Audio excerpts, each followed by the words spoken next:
That was a roller coaster, to say the least.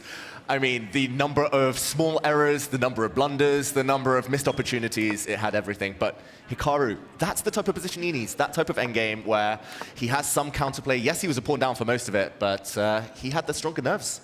That looked completely hopeless. It just looked like the Armada was just walking down the center line. He also kept kind of grimacing and shaking his head as if still some technical problems were persisting or just not making a move fast enough. Because you really get comfortable at your home setup. You're not really always comfortable on the road with the studio and everything. And he still managed to win. Exactly. So impressive, Hikaru Nakamura. But Alireza is going to be kicking himself. He cannot tilt now, though. He just needs to lock in and go again. It's still level scores. But maybe a glimpse of what's to come later in the bullet. Yeah, for sure. I think the way people end up losing these types of games to Hikaru is the way people lose rallies to Alcaraz. Like, you've beaten him 3 times in the same set of 20 shots, and he's just getting to the ball every single time. What helps Firouzja is it's a 4-hour match, and he's definitely like, this will happen many times. So just lock it down. But I do have to say, he is doing a better job than just locking it down. His position is very comfortable here with black, very curious how Hikaru is going to try to ask questions. Yeah, this is one of the main lines of the RUY LOPEZ, the Spanish, especially with putting a bishop out to c5. White has 2 paths. Either you go super direct, quick d4, or you play a slower game. And this tension between the bishops, it's just about who will blink first. A capture, White opens up the f-file. That's a matter of taste. Yes, White's pawn structure is compromised. The other capture, Black gets the semi-open file against the backward d-pawn, and okay, it's Alireza who retreats. I feel like nowadays, this is the position in about 20% of 2700 plus chess. These strange Italians where you maneuver the pieces a little bit, or you sack a piece on e5 like Hans Gukesh at the last round of the tournament in the Netherlands. But here, obviously, White's just trying to, at some point, play the move d3 to d4. Otherwise, I'm not really sure what else you can do in the position. Exactly. Often we see knight maneuvers round in front of the king first. Just, yeah, a bit of a mirror image there with the knights, and then it's about who strikes first. But whoa, rook a8, that's opportunistic. Yeah, rook a8, that's very rarely you get to just make a move directly across to the other side of the board, and it's safe, and it's very mildly annoying, but why can't I just not hang my queen in one move? Exactly. Later, at the right moment, he'll play maybe c5, get the queen off the back rank, bring the queen across, kick the rook out. But yeah, I like these kind of tickle moves. Especially in blitz chess, you just annoy the opponent, ask them some questions, and we see those knight maneuvers now. Now, is Black trying to play for d5, which will be OK, or he's just going to try to trade the rook off? But all right. Now maybe d5, maybe c5 if you can get both. Great space. You force White to break the tension in the center. How about the Black knight coming to f4? That looks very unpleasant. And it looks like Black is almost first to that knight jump, which in these types of positions can be quite annoying. I don't know, there's some attacks brewing sometimes, but with d4 coming, it won't be as easy to land, potentially.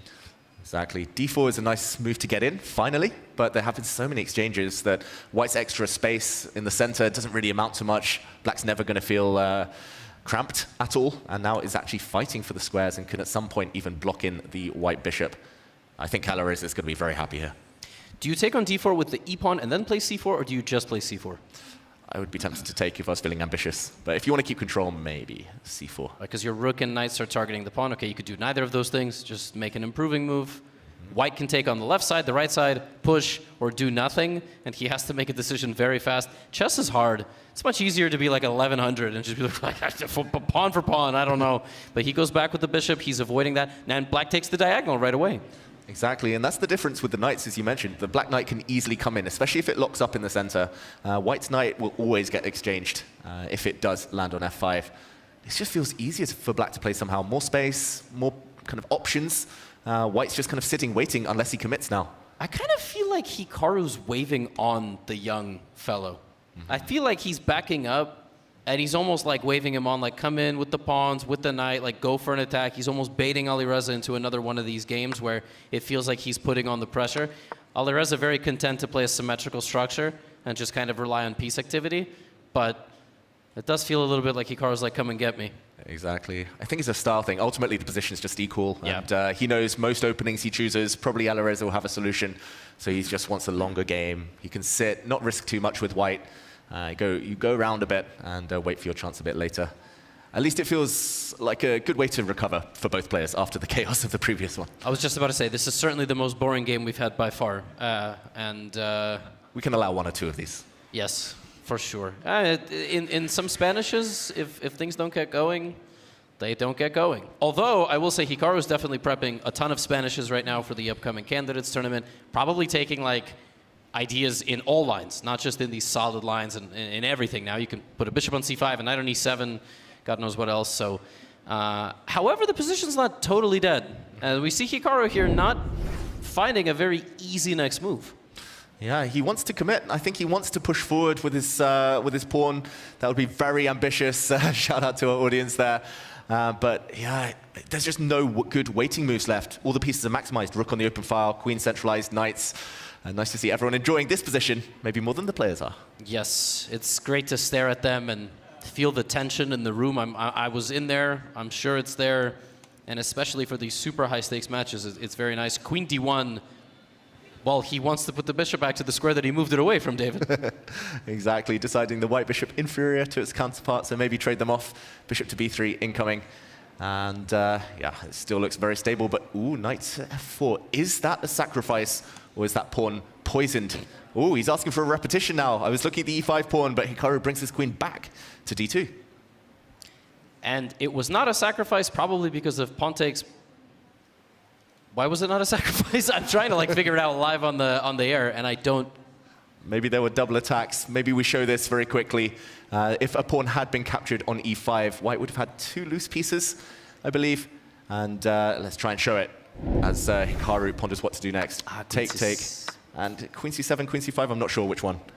But one of the two. Knight d3? I guess knight h, okay. Knight takes h3, and maybe black is the happier of the two, even if materials level. Got it. But okay, look at what's happened, Levy. Queen d2 and pawn to g5. Wow. Let's go. There it is. Allez. Yes. Reza Firouzja, you know, g5 is, that's what we've been waiting for. We've been waiting for the Firouzja moment. Fire on the board, it's in the last name, and Hikaru has baited him once again into not just an attacking position, also a lead on time. So he's got Firouzja right where he wants him, potentially taking over the game and up on clock. That's perfect. Exactly. And I wonder what this last move is about. Maybe he's just going to plant his bishop back defensively in case of any oncoming pawn storm attack. But it definitely feels like he's not been making any progress. Hikaru just waiting. But that's exactly right. That's what we talked about. He might not feel like he has progress, but if Alireza wants to play for more, that's when he's going to get his chances. And this match will be ultimately decided in the scrambles. It's not going to be over by move 10 or 20. Both guys are going to get to 20 seconds on the clock, and that is when they're going to have to be super clutch. We'll see it in 3-1. We'll see it in 1-1. We still have 47 minutes of this format. Alireza takes on d4. That's not really a move, David, that you play if you want to attack somebody. That's true. That's the type of move where you say, okay, we simplify, maybe exchange some pieces, and maybe it goes towards equality. Interesting, it's very dynamic. He's given himself a backward, isolated pawn, but he's going to get some squares for his knights to jump to. He goes into the center, and maybe now white will be forced to capture and straighten out the black pawn structure.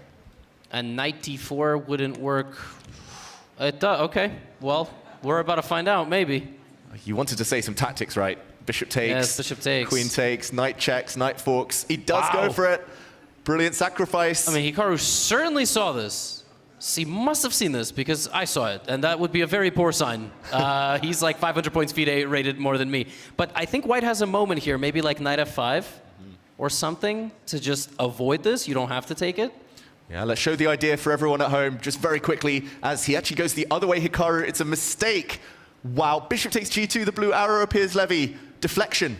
That's not hard. Oh, he totally missed this, I think. He totally missed this. Wow, we'll very quickly go back and show bishop takes h3 was poisoned if the bishop had been captured. Queen sacrifice, queen takes knight, and very simple knight fork. The queen will drop next move after the white king moves. Black would be up a pawn. Instead, he should have gone into f5, covered some squares. Knight takes b5 and deflection again due to the threat of checkmate now. Wow, and he's just up a pawn for now, but okay, at least one strong knight for Hikaru. Yeah, not as easy as it seems. There's still there's like 4 forks in the position. Like this is a fork, there's a fork on e7, another fork. Queen e2 is looking to simplify, but I'm sorry, why can't I just, like, I was even thinking take and move the king, but that might be too simple.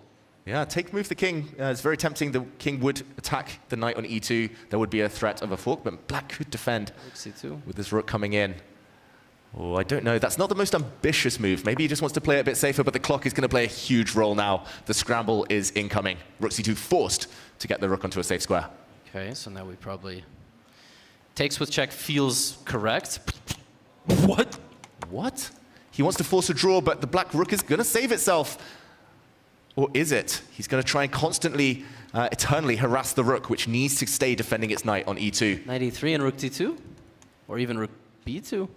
Yeah, how's he continuing? Rook d2, maybe the white king will step across. I'd love to get a close-up of Hikaru, because if he's just super locked in, and this was always his idea, that's one thing. But if he's not happy with the position, that would give us a lot of information. But maybe bishop... No, there's nothing you can do with white. I don't know. Yeah, this is a great move, by the way, luring the white king onto a square. It will get checked a bit later by a black knight. The black rook will now move. Now it's going to be different after, for example, rook to c2, because the knight check is going to be so strong.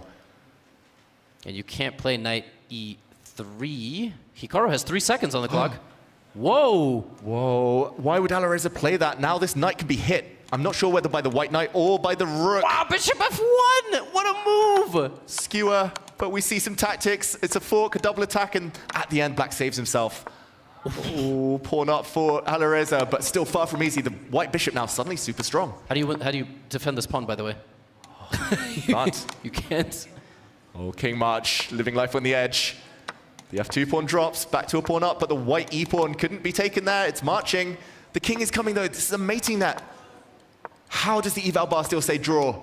Oh, my goodness. Oh, he's trying to get the rooks off. He wants to win, but the pawn will cost the knight its life. Yes, that's going to still end in a draw. Very dramatic, and they will play it out, but a draw in the end.